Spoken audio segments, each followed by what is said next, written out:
morning student. How are you all? Fine. Hope you all are fine. Stay home, stay safe. Today's our chapter is chapter 4, political science. It is electoral politics. Electoral politics. This is our chapter. And now before we will discuss electoral politics, I will give you an example of Haryana. Haryana के एक example देखते हैं. हरियाणा में assembly elections हुए थे 1987 में. 1987 में उससे पहले वहां पे कांग्रेस की सरकार थी और कांग्रेस जो थी वहां हरियाणा में राज कर रही थी. हरियाणा के जो रूलर थे वो कांग्रेसी थे. अब वहां पे क्या हुआ, 87 में वहां पे हरियाणा के असेंबली इलेक्शन हुए, जिस इलेक्शन में जो चौधरी देवीलाल थे वो अपोजिशन में थे. उस टाइम पे अपोजिशन से खड़े हुए थे. चौधरी देवीलाल जो थे वो हरियाणा संघर्ष समिति के मेंबर थे और लोकदल पार्टी से वो उनको टिकट मिला था और वो वहां पे खड़े हुए थे. इन्होंने जो स्ट्रगल किया था, इस स्ट्रगल को इन्होंने नाम दिया था न्याय युद्ध इन्होंने नाम दिया था. और इन्होंने वहां के फार्मर्स को प्रॉमिस किया था कि अगर हम जीतते हैं, क्योंकि हरियाणा में फार्मर्स ज्यादा हैं, हम अगर जीतते हैं तो हम आपके लोन्स जो है वो माफ कर देंगे. फार्मर्स के जो लोन्स है वो माफ कर देंगे. इलेक्शंस हुए. इलेक्शंस के बाद क्या हुआ, जो लोकदल पार्टी थी वो जीत गई और वहां पे 90 सीट्स, वहां के असेंबली इलेक्शन में 90 सीट्स में से 76 सीट जो थी वो लोकदल को मिली थी. देवीलाल जो थे उनको सीएम चुना गया था. हालांकि नेक्स्ट टाइम क्या हुआ, अब देखो इस एग्जाम्पल से क्या पॉइंट सामने आते हैं, क्या पॉइंट सामने निकलते हैं, हमें क्या पता लगता है कि इलेक्टोरल प्रोसेस जो है वो कैसे कंप्लीट होता है. इलेक्टोरल प्रोसेस जो है वो कैसे कंप्लीट होता है, यही हम आगे चैप्टर्स में पढ़ेंगे. इस चैप्टर में पढ़ेंगे कि इलेक्टोरल प्रोसेस जो है वो कैसे कंप्लीट होता है और जो इलेक्शन सिस्टम है उसको हम समझेंगे कि इलेक्शन सिस्टम कैसे काम करता है और इलेक्शन जो है वो कब और क्यों होते हैं. इलेक्शंस जो है वो कब और क्यों होते हैं. हालांकि जो देवीलाल थे वो नेक्स्ट इलेक्शंस में जो फिर आफ्टर 5 इयर्स इलेक्शन हुए थे उसमें देवीलाल जो थे वो हार गए थे और दोबारा से वहां पे हरियाणा में कांग्रेस की सरकार आ गई थी. अब ये तो एक छोटा सा एग्जाम्पल मैंने आपको दिया था कि इलेक्शंस का जो है वो ये प्रोसेस होता है. अब हम देखते हैं व्हाई वी नीड इलेक्शन, हमें इलेक्शंस की क्यों जरूरत है. अब इमेजिन करो, कल्पना करो बच्चों कि जो इलेक्शंस है, इमेजिन करो कि डेमोक्रेसी है बट वहां पे इलेक्शन नहीं है. डेमोक्रेटिक देश में इलेक्शन नहीं है, ऐसे इमेजिन करो. तो क्या ये पॉसिबल है? ये पॉसिबल नहीं है, क्योंकि लास्ट चैप्टर में हमने पढ़ा था, पहले चैप्टर में, रिप्रेजेंटेटिव डेमोक्रेसी. रिप्रेजेंटेटिव डेमोक्रेसी यानी डेमोक्रेसी ऐसी होती है जहां पे रिप्रेजेंटेटिव होते हैं. जैसे कि हम जिनको चुनते हैं, हमने जिन रिप्रेजेंटेटिव को चुना वो हमारे बिहाफ पे रूल्स बनाते हैं, हमारे बिहाफ पे हमारे तरफ से वो रूल्स बनाते हैं, वो रिप्रेजेंट करते हैं. क्या इन रिप्रेजेंटेटिव्स को इलेक्शन के अलावा और किसी वे में हम चुन सकते हैं? और किसी तरीके से, जैसे कि एज को लेकर के या एक्सपीरियंस के बेसिस पे या प्रॉपर्टी के बेसिस पे. जैसे एज लेते हैं. अब मान लो कि कुछ ऐसा नियम हो जाए कि भाई 60 साल से ऊपर का आदमी जो है वो प्राइम मिनिस्टर बन सकता है, तो क्या ये डेमोक्रेटिक होगा? ये डेमोक्रेटिक नहीं होगा. 60 साल से जो ज्यादा का आदमी होगा वो हर आदमी जो है वो प्राइम मिनिस्टर के लायक नहीं होगा. हो सकता है वो प्राइम मिनिस्टर के कैपेबल ना हो, उसके अंदर लीडरशिप की फीलिंग ना हो. उसके बाद एक्सपीरियंस बेसिस पे, मान लो किसी का एक्सपीरियंस है, बहुत एक्सपीरियंस है पॉलिटिक्स का, लेकिन फिर भी उसको अगर हम रिप्रेजेंटेटिव बना देते हैं तो वो एक डेमोक्रेटिक प्रोसेस नहीं होगा. उसके बाद अगर हम इस सिस्टम से would this system be called democratic, क्या इन सिस्टम्स को डेमोक्रेटिक कह सकते हैं? नहीं कह सकते. और इन सब का मिला जुला करके एक ही सॉल्यूशन सामने आता है, उसका नाम है इलेक्शंस. इलेक्शंस जब तक नहीं होंगे तब तक उस देश में डेमोक्रेसी नहीं होगी. डेमोक्रेसी बनाए रखने के लिए इलेक्शंस बहुत जरूरी हैं.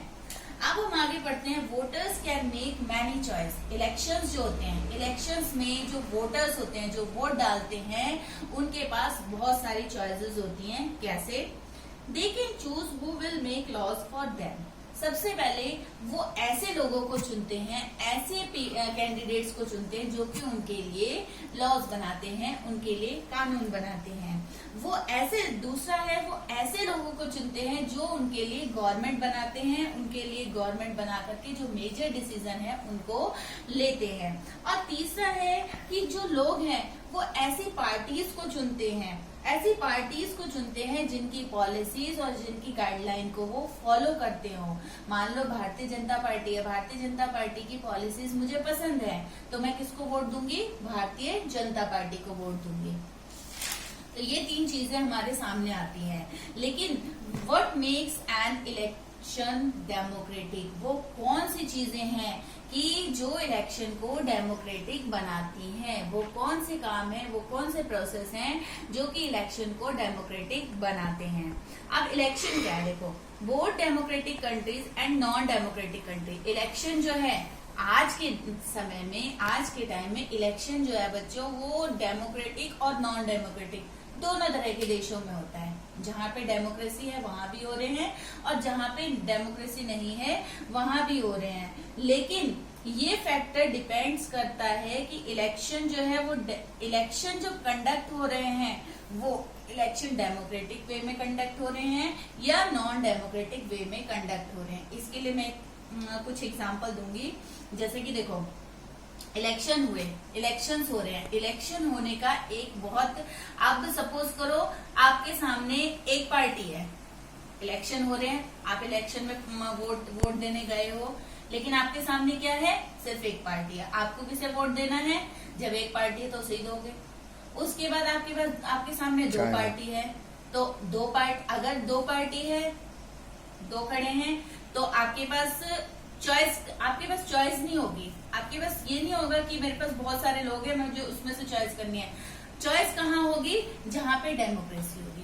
डेमोक्रेसी में क्या होता है? बहुत सारी पार्टियां होती है, बहुत सारे कैंडिडेट होते हैं, और वो सब मिलकर के डेमोक्रेसी को चलाते हैं। तो ऐसी जगह पे इलेक्शन जो है वो जहाँ पे वोटर्स के पास चॉइस होती है, वोटर्स जो अपनी मर्जी से किसी को भी चुनते हैं, वो जो है वो पूरी तरह से डेमोक्रेटिक होते हैं। अब मैं आपको नेक्स्ट टॉपिक पढ़ाऊंगी, डेमोक्रेटिक इलेक्शन। ठीक है, इसको हम कैरेक्टरिस्टिक्स भी कह सकते हैं इलेक्शंस के, इसको हम फीचर्स भी कह सकते हैं। ये क्वेश्चन आता है एग्जाम में, फीचर्स के नाम से भी आ सकता है कि what do right the features of democratic election, या what are the characteristics of democratic election. कई तरह से आता है, बाकी आपने लिखने यही पॉइंट्स हैं। सबसे पहला क्या है इसके कैरेक्टरिस्टिक में? Ability to choose. जो डेमोक्रेटिक इलेक्शन है उसका सबसे पहला कैरेक्टरिस्टिक है एबिलिटी टू चूज। मतलब कि हमारे अंदर इतनी एबिलिटी है, मतलब कि सबको सेम रूप से एबिलिटी मिली हुई है कि वो अपने रूलर्स को, अपने पसंद के कैंडिडेट को चुन सकते हैं। उनका जो मतलब 1 पर्सन 1 वोट और 1 वैल्यू, इस बेसिस पे वो एबिलिटी को अपनी शो कर सकते हैं। यानी कि हर आदमी का एक वोट होगा, उसकी एक वैल्यू होगी, और हर पर्सन का एक ही वोट होगा। जैसे कि एक एग्जांपल देखते हैं सऊदी अरब में। सऊदी अरब में क्या है? वुमेन्स को वोट देने का अधिकार नहीं है, तो वहाँ के जो इलेक्शंस हैं वो डेमोक्रेटिक नहीं है। क्यों नहीं है? क्योंकि वहाँ पे वुमेन्स जो है वो वोट नहीं देती हैं। तो इसमें जो एबिलिटी टू चूज में जो है वो हर आदमी के पास वो है राइट है कि वो अपनी एबिलिटी के अकॉर्डिंग वो चूज करें। दूसरा है there should be something to choose from free election and choice to the voters. अब देखो, दूसरा पॉइंट क्या है कि हमारे पास हमारे पास चूज करने के लिए, चॉइस करने के लिए प्रॉपर कैंडिडेट्स होने चाहिए। जैसे कि चाइना में, अभी मैंने एग्जांपल बताया, चाइना में कितनी पार्टी है? एक पार्टी है, चाइनीज कम्युनिस्ट पार्टी, और वही पार्टी हर बार इलेक्शंस में खड़ी होती है और लोग उसे ही वोट देते हैं और वही जीत जाती है। तो अगर ऐसी सिचुएशन है तो ऐसे इलेक्शंस को हम डेमोक्रेटिक इलेक्शन नहीं कह सकते। क्यों नहीं कह सकते? क्योंकि वहां पे एक ही पार्टी है और वही जीतती है और वही इलेक्शन, वही रूलर्स बनते हैं। तो हमारे पास जो है, हमारे पास प्रॉपर चॉइस होनी चाहिए वोटर्स के पास, और उस प्रॉपर चॉइस को हम फ्री और फेयर इलेक्शन के रूप में यूज कर सके। नेक्स्ट है, choice should be offered at regular interval, मतलब कि एक रेगुलर इंटरवल में, मतलब जैसे हमने किसी को चुना, अब हमें तो नहीं पता वो आदमी कैसा है, हमने उसका बैकग्राउंड देख के या उसके बारे में सुन करके हमने उसे वोट दे दिया, लेकिन अब हम उसको कितना टाइम देंगे? सिर्फ 5 साल। अगर वो 5 साल ठीक से काम करता है तो उसको हम नेक्स्ट टाइम मौका देंगे, नहीं तो हम उसको नेक्स्ट टाइम मौका नहीं देंगे। तो इसको कहते हैं रेगुलर इंटरवल, यानी कि एक इंटरवल के बाद, एक प्रॉपर समय के बाद जो है हमें फिर दोबारा से उस काम को करने का मौका मिलना चाहिए। दोबारा से वो इलेक्शन जो है वो हम अपनी चॉइस को दोबारा से कर सके। उसके बाद candidate preferred by the people should get elected, जो कैंडिडेट लोगों के द्वारा चुने जाते हैं, जिन कैंडिडेट को लोगों ने चुना, आम लोगों ने चुना, उन्हीं कैंडिडेट को प्रेफरेंस दी जाती है रूलिंग पार्टी में, यानी कि उन्हीं कैंडिडेट को हमारे आगे जो है हमारे रिप्रेजेंटेटिव उन्हें ही बनाया जाता है जिनको कि हम लोग चुनते हैं। और लास्ट पॉइंट और बहुत इंपॉर्टेंट पॉइंट है मेरे बच्चों कि इलेक्शंस जो है वो फ्री और फेयर मैनर में होते हैं, यानी कि इलेक्शंस जो हैं उसके लिए ना तो किसी को कोई पैसा देना होता है और ना ही उसके लिए किसी तरह का मैल प्रैक्टिस जो है वो किया जाता है।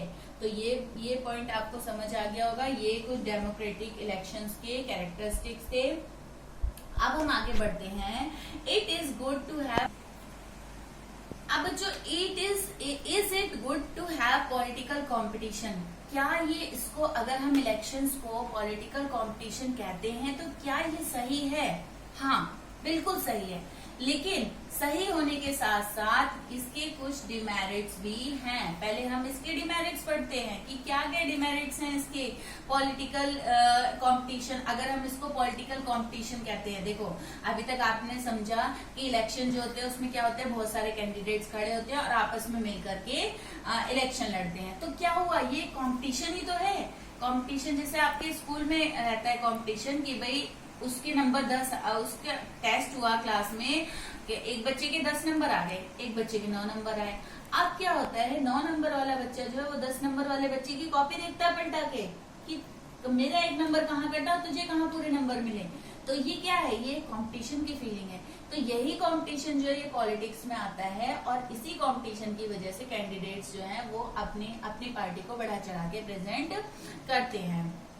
हालांकि ये कंपटीशन ठीक है, लेकिन फिर भी इसके बहुत सारे डिमेरिट्स हैं। देखो, डिमेरिट्स इसके क्या है, it creates a sense of disunity, factionalism, यानी कि ये जो है ये क्रिएट करता है डिसयूनिटी को और हमारी सोसाइटी को ये डिवाइड करता है।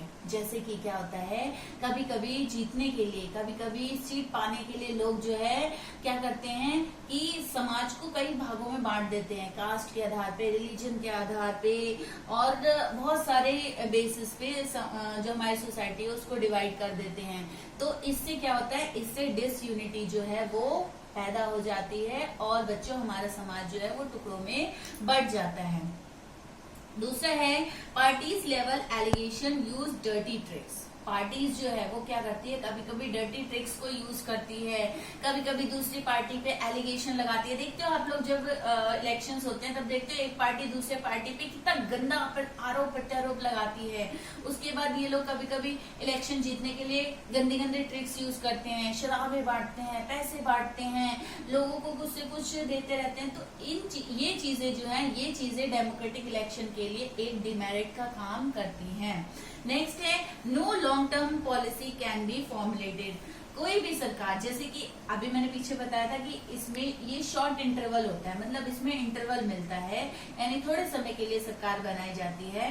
तो थोड़े समय के सरकार बनने में क्या होता है कि कोई भी लंबी पॉलिसी, कोई भी बड़ी पॉलिसी ये सरकार जो है वो नहीं बना पाती है, क्योंकि उनको पता है कि हमने 5 साल ही रहना है। तो वो इस तरीके से पॉलिसीज बनाती है कि उनकी पॉलिसी जो है वो थोड़े समय के लिए होती है। वो सोचते हैं 5 साल हमें रहना है, नेक्स्ट बार इलेक्शन होंगे, अगर हम जीत गए तो ठीक है, नहीं जीते तो कोई बात नहीं। तो ये कम समय होने की वजह से ये सिर्फ छोटे छोटे पॉलिसीज ही बना पाते हैं, लॉन्ग टर्म पॉलिसीज नहीं बना पाते हैं। नेक्स्ट है, good people who may wish to serve the country do not enter the arena. देखो ये बहुत इंपॉर्टेंट पॉइंट है कि जो अच्छे लोग होते हैं, जो कुछ ऐसे लोग होते हैं, अब पॉलिटिक्स हमारी जो है वो एक करप्ट नाम से है, भ्रष्ट मतलब भ्रष्ट उसको कहते हैं कि पॉलिटिक्स में जाना, भ्रष्टाचार करना, करप्शन करना। तो कई लोग ऐसे जो बहुत अच्छे लोग हैं, जो कि समाज के लिए बहुत अच्छा काम कर सकते हैं, उनको आप उनके अगर विचार सुनो तो वो करने के लिए तैयार हैं, लेकिन वो पॉलिटिक्स में नहीं जाना पसंद करते कि नहीं हमें वहां नहीं जाना। तो ये पॉलिटिक्स जो है पॉलिटिक्स जो है वो इन लोगों को भी पॉलिटिक्स से दूर हो जाते हैं पॉलिटिक्स से।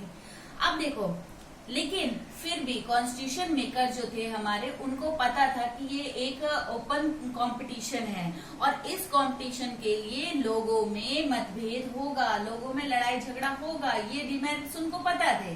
क्योंकि हमारे जो कॉन्स्टिट्यूशन मेकर थे बच्चों, वो बहुत ज्यादा अनुभवी लोग थे, वेल एजुकेटेड लोग थे, मतलब उन्होंने बहुत प्लानिंग करके डिस्कशन करके तब जाके कॉन्स्टिट्यूशन बनाया था। तो वो इन पॉइंट से ऑलरेडी वेयर थे कि इस टाइप की प्रॉब्लम्स जो है वो सामने आ सकती हैं। इसके लिए उन्होंने क्या किया, इसके लिए उन लोगों ने कुछ ऐसे पॉइंट्स रखे जिससे कि इसको पॉलिटिकल कंपटीशन के पक्ष में कुछ पॉइंट रखे कि ताकि लोग जो है इस काम को करें। सबसे पहला पॉइंट था motivation for political leaders to work, यानी कि जो पॉलिटिकल लीडर्स हैं जो कि चुन के आए, ठीक है, जिनको हमने लीडर बनाया वो चुन के आ गए रूलिंग में, लेकिन क्या हुआ बच्चों, अब उनके अंदर एक ऐसा मोटिवेशन आएगा कि हम अच्छे काम करें ताकि नेक्स्ट टाइम भी जनता हमें चुने। अब मान लो अगर इस बार मैंने किसी ऐसे लीडर को चुना, जिस लीडर को भी चुना उस लीडर ने बहुत अच्छा काम किया, मेरे आसपास मुझे दिख रहा है कि बहुत अच्छा काम ये लीडर कर रहा है, तो क्या होगा, नेक्स्ट टाइम मैं उसको फिर से चुनूंगी।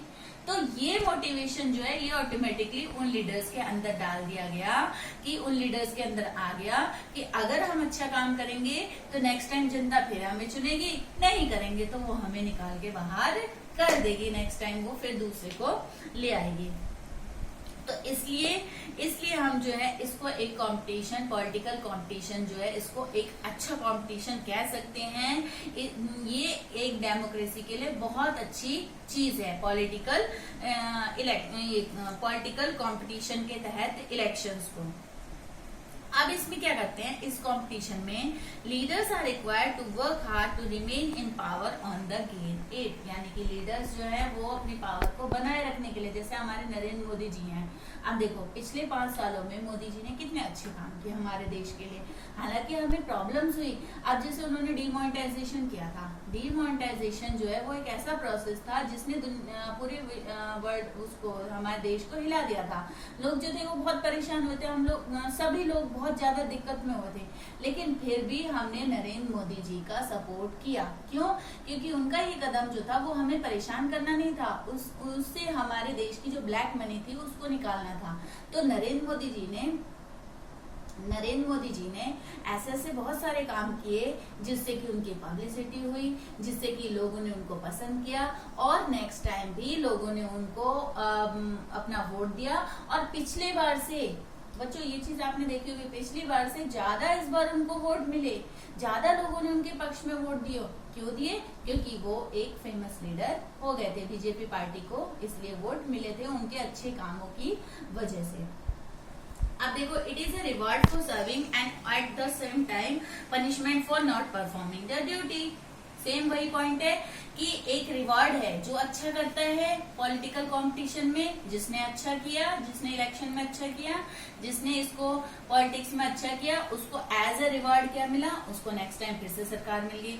और जिसने अच्छा नहीं किया उसको पनिशमेंट के उसमें क्या मिला, उसको नेक्स्ट टाइम सरकार नहीं मिली और उसको हटा दिया। आई होप बच्चों कि आप लोगों को जो मैंने समझाया वो समझ आ गया होगा।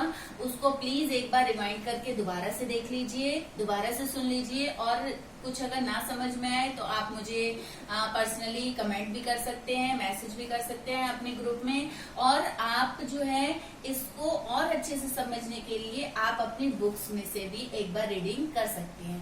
अब हम इस चैप्टर का जो रिमेनिंग पार्ट है वो नेक्स्ट वीडियो में बताते हैं कि system of election in India. Okay बच्चों, थैंक्स।